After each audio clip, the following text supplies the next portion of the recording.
Yo, and welcome to the EPM show. This is all things enterprise performance management, and this is the show where we're doing our best to give you an unfair career advantage. Joined today by co-host Chad Pike. What's happening? What's going on, Blake? And we have another amazing guest, Hayli Hay. She is the recently named Anaplan Center of Excellence Leader of the Year, COE Leader of the Year. So we are in the presence of an Anaplan celebrity here today. So thank you. Thank you for being here, Hayli. Welcome to the EPM show. Thanks for having me. So, hey, we want to hit you with our patented question, and that is, tell us a little bit about you and your career in 60 seconds. And I got a little stopwatch here, so we'll give you 60 seconds and share a little bit about you. All right. Well, hey, everybody. My name's Hayli Hay. I live in Portland, Oregon, and right now I'm the senior manager. I'm a senior manager at Autodesk, leading the Anaplan Center of Excellence. Prior to that, I had another role within Autodesk working on a master data management project.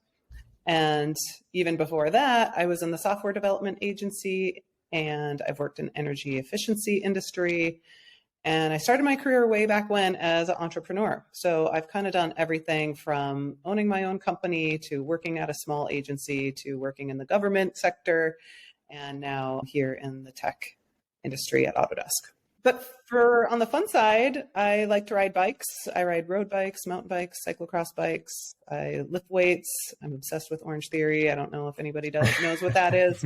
But keeping fit and group fitness really gets me fired up and helps a lot with my mental health and stress levels. So I do that every day. Hayli, I feel like you do it all. I've got a lot of energy. All right. We'd love to hear just kind of a fun personal question for listeners to get to know you a little bit better as well. And the one we picked today is, Hayli, what is your alter ego? Okay, so this is another good one. Way back when I was in my 20s, I played roller derby for 5 years with the LA Derby Dolls. And I had a legitimate alter ego, and her name is Stabitha. And Tabitha and I are major badasses, so we have that in common. But there was a period in my life where no one called me by my actual name. I was only Stabitha.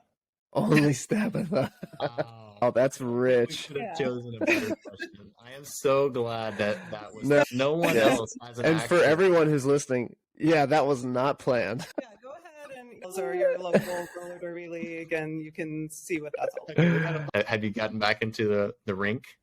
I retired my roller derby career in 2007, so it's been quite a while. But all right, do you need for your body? You making a comeback?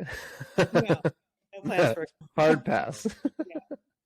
All right, that's amazing. So hey, we have the Anaplan COE Leader of the Year here. You helped stand up the COE at Autodesk. What did that process look like? What went into, I guess, the decision to say, hey, we're at a point now that it makes sense for us to invest in a center of excellence, and what did it look like to stand up a team? Sure. Yeah. So I was brought in to scale a very small team that was kind of just winging it, doing Anaplan, and leadership really saw a lot of value in Anaplan as a tool and a platform, and we're hungry for scalability. We didn't use the term center of excellence at the time, but what I do is build and lead teams of technology experts. So I came in, I see who's on the team, what are they doing, what kind of work are they doing, who are the stakeholders, what's our, people, process, technology. Like that's a very common thing that everyone kind of looks at, and started making decisions to solidify the process, create the processes, solidify the processes, what tools are we using that we can best serve the customers, make our work transparent, and then get those feedback loops going from not only the team members themselves, but the people that we're serving. And then, decide what kind of roles do we actually need on the team? Do we need more model builders? Do we need project or program or product support? And then my role is to advocate for those additional roles and get the right people in place to really start the flywheel spinning. Hayli, I think one of the things you mentioned before you were in the Anaplan COE was that you were leading an enterprise data management team, I believe. Mm-hmm. Can you talk a little bit about when you started having that conversation, shifting into a finance role? Can you talk a little bit about what that was like for you and just how you approached that and saying, how do I go into this group of technical experts when it sounds like you didn't have a ton of Anaplan experience beforehand? Right. Sure. I mean, I'm a leader of technology experts, and I consider myself relatively technology agnostic, but definitely finance wasn't initially in my wheelhouse or career path or education. So I definitely had that feeling of imposter syndrome. But every time I have faced that in my life, I just think that that's the universe telling me that I have a new challenge and something exciting to come and something new to learn. And so I've learned a ton and have the ability now to know the vocabulary, generally know what people are talking about, being able to have those conversations, still being able to influence without having had, my fingers deep in an Excel workbook or an Anaplan model. Yeah, I think I've done an all right job at it. We all get those feelings of imposter syndrome. And I love that sentiment of, hey, when you're starting to feel that way, it could be there's a really incredible challenge on the other side of that you're about to step into. And so hearing that part of your story is pretty amazing. So, all right, back to the beginning stages then. You stood up the COE. What was it like getting traction in that COE? So I assume it started kind of small. I know now you have a fairly large COE at Autodesk. What was it like, I guess, in the beginning stages, being like, okay, we're figuring this thing out. We're figuring out, I guess, our mission, our objective as a team, how we slice in the right talent to serve those objectives. And then when did you feel like you started to feel things click? Yeah, so things really started to click when we had mostly enough model builders on board to support the amount of work that we had. Now, I will say there's always more work. You could have a team of 25 people and you would still have more work than you know what to do with. But when we were starting to get on top of the backlogs and really being able to get good cadences with certain models, our highest used models, felt like there was a lot of good traction. And then, but a big part of it too was stakeholder education or business model owner education, whatever word you want to use to describe your group of customers, clients, it's the people that use the model. I felt like we really got traction when they started to understand what we were doing on the team, why we were doing it. They were very much used to just picking up the phone or picking up the chat and chatting their model builder and say, hey, go make this change. And I was asking them to use an intake form and follow a process and triage and reviewing what that ticket actually meant or that request actually meant, the what and the why. And they weren't really used to that. And so, we educated them on why that was important. And they were able to talk through it as well. And now everybody's just in this rhythm of like, oh, this is how we do it. And we're able to deliver better quality because of those processes. So it works for the business model owner because they're getting what they want the first go around, and it works for our team because we're able to have a good flow of work. And we use Jira to track all of our work, and we've made several iterations to how we track things and different types of tags that we use. And seeing that iteration as well has allowed us to get a lot of productivity metrics. And all of that is just like, really feels like we're able to deliver consistently. And I think the consistent delivery really helps us plan what other connected planning can we do, because I know what my team's capacity is. It actually does flow into how much more new work could we take on when you have all that background stuff going. That's so good. It sounds like what you were able to really do is build those processes to assess capacity, and then you're triaging and you're effectively prioritizing. Kind of reminds me of the 80-20 principle, right? 80% of the results come from 20% of the effort. So when you're really able to hone in on, because you've got the data and the metrics and all the things that you need, you can make better decisions, which is critical for you as a COE. And set expectations. And big part of it too, setting expectations with the people that are asking for the request or want that model build, right? And having all of that in place helps craft that story. Absolutely. I'm thinking about maybe someone who's a COE lead right now, maybe they just stepped into the role and you kind of had to do some change management with the stakeholders because they were used to a certain process or lack thereof. And then you came in and built that out. Can you maybe talk a little bit more about what some of those conversations were like? Yeah. Change management is definitely a big part of it when you're just starting out. I think the biggest thing is what's in it for me. Why are we changing? What's this about? Why should I care? Why should I follow it?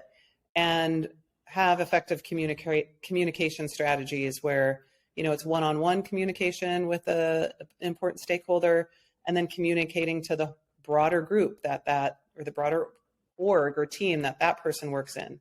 And having the opportunity for those people to give feedback, whether formally or informally, can really help make the change. And a lot of times it's just practice and redirection. If they, kind and compassionate redirection, if they, forget to fill out the intake request form or whatever it might be. We do a ton of documentation. So there's a lot of wiki pages and diagrams and explanations as to why. And I'm always happy to talk through it with somebody if they need additional knowledge about why we do it this way. I love the what's in it for me and leading with that. That's what anybody cares about when they're being told that, hey, this is something that we need to do differently or do better. What's in it for me? Like, why would I care? I've always heard that there's 2 times people change: when they have to, when they want to. As leaders, our job is, the best leaders are the ones that actually get people to want to change. And the way that you get them to want to change is by showing them what's in it for them. So that's a huge nugget. Haley, you talk about yourself as a tech agnostic leader of tech experts. Expound on that a little bit more in terms of what is it like leading a team of tech experts where you feel like, hey, my expertise is not necessarily in the actual hands-on model building or in the specific platform that we're talking about here. Yeah, it really allows everyone to play to their strengths. So when I was younger in my career, I was project managing a team of software developers and often have to have tough conversations with clients or customers. And this person was like, oh my gosh, thank you so much for having this challenging conversation. And I was like, well, thank you so much for writing code, because I don't have that talent. And neither of us would be in this business if we didn't have each other's talents. I really take my role as an opportunity to empower and help people really own that they are the expert and feel it inside of them and amplify what they do in other ways. I do a lot of PR within the company in terms of like always singing our praises of what we've accomplished and how we're driving to those objectives and key results, and how we're furthering the connected forecasting and planning and vision. And so that's my talent that I can bring to the table, while the model builders can bring their deep, deep knowledge of finance and sales and model building. I think it's a really symbiotic relationship. Keeps me always learning, which is great for me. I'm not able to micromanage their work. So I think that gives them a lot of autonomy and freedom, and I'm able to empower them to solve the problems on their own. And oftentimes there are technical trade-offs or things that they want my opinion on. And I'm a smart person. I know enough to be dangerous, and I can learn the vocabulary, and I can learn what the back ends look like, and I can see what the end users see. But I always think if I can understand it, then it's good, because I'm not so in the weeds to not be able to see a problem that an end user might see. And so I think I'm a good sounding board in that way. How do you help someone who is a technical expert? How do you help them grow and develop in their career? I think the biggest impact on my career in EPM has been the support of leadership to invest in building this in-house Anaplan team. And I've been able to hire, build, coach, mentor, and empower this amazing group of people, of technology experts. And that's really what my strengths are. So when I'm playing to my strengths, the model builders, the program, the project and product managers, they have autonomy to play to their strengths. And what happens there is people generally like to come to work when they're doing something that they are empowered to be good at and have the support of their leader, whether or not they've ever done that job, is what, makes us want to wake up every day and feel like the work that we do is important. So I could argue that that's a benefit. I love that. You take something that some people would consider a massive con, or they would have a massive insecurity about it. Oh, I'm leading this team of technical experts. I don't know my way around the platform in the same way that they do. But you're taking that and you're saying, I'm actually going to lean into this and find the positive. And the positive, one of the positive you mentioned, is that it actually requires you to give more autonomy. When you are working with model builders, project managers in the space, what are some things you think hold people back from being able to really grow in their career? The biggest thing that I think holds people back in their career, whether you're a model builder or anyone really, is when you don't advocate for yourself. Advocating for yourself is not unique to model builders. Like, everybody needs to advocate for themselves to advance their careers. And keeping track of what you do, what your accomplishments are, having those active and frequent conversations with your manager about where you want to go and where you want to be in your career. is really important. And so even if your company doesn't encourage it or force it, make yourself a professional development plan. Keep your resume and your LinkedIn updated. Like, your career is in your hands, and the decisions that are made about you and your advancement, those are made in rooms that you're not in.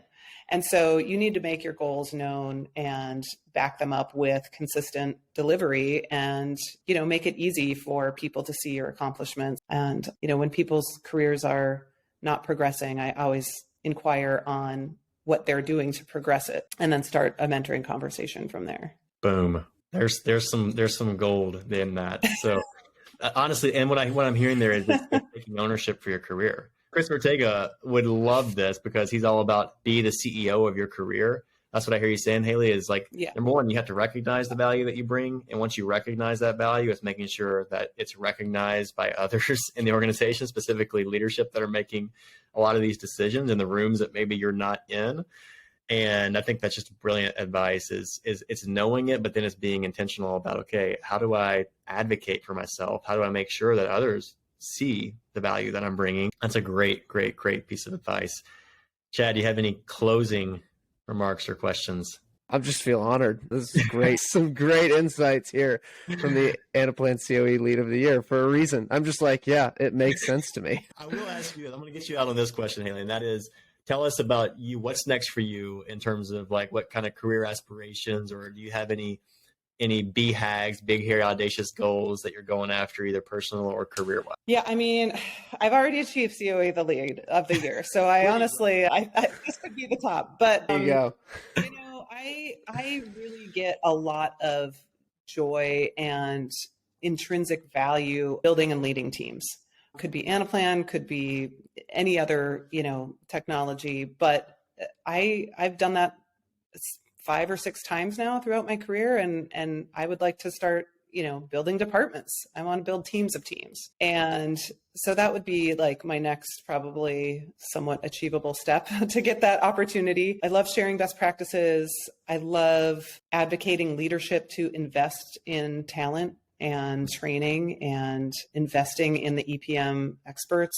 So I do a lot of, executive level influence. But in terms of a BHAG, someday I would like to retire and, just be a ski bum in the winter, and then probably teach Orange Theory at night or something. But that my BHAG is to not, have to work so hard. I'm several years away from trying to achieve that goal, but yeah. That's really good. That's awesome. Where could listeners find you, Hayli, if they wanted to look you up? Yep, LinkedIn is the best place. Feel free to message me. People do. I'll give you some time. Happy to chit chat. And yeah, I'm a contributor to the Anaplan community and speak at a lot of their conferences and events. So you can always probably catch me talking about something there as well. Love it. Hey, this has been awesome. Thanks so much for joining us today and bringing some insights and nuggets, and can't wait to see what's next for you. Maybe one day we'll see you on a ski lift or at an Orange Theory near you. That's great. Yeah. Thanks so much, Hayli. Yeah. Thanks for having me. Thanks for watching. Thanks for listening. Wherever you're consuming this, if it's YouTube, if it's Apple Podcasts, Spotify, we appreciate you. Make sure you're subscribed. We have a lot more amazing guests on the way, a lot more great content. We're doing our best to bring you value and have fun while we do it. And we really want this to be a career advantage, listening to this show, and we want you to enjoy it. So it means a lot. Make sure you're subscribed for what's to come. And also, if you're up for it, it would mean a lot if you leave us a like, a comment, a rating, a review, whatever platform you're on. That really helps, and it gets us fired up when we see those. So I appreciate you guys. Find us on LinkedIn. I'm Blake Bozarth, my co-host Chad Pike with a Y. Would love to connect with you there.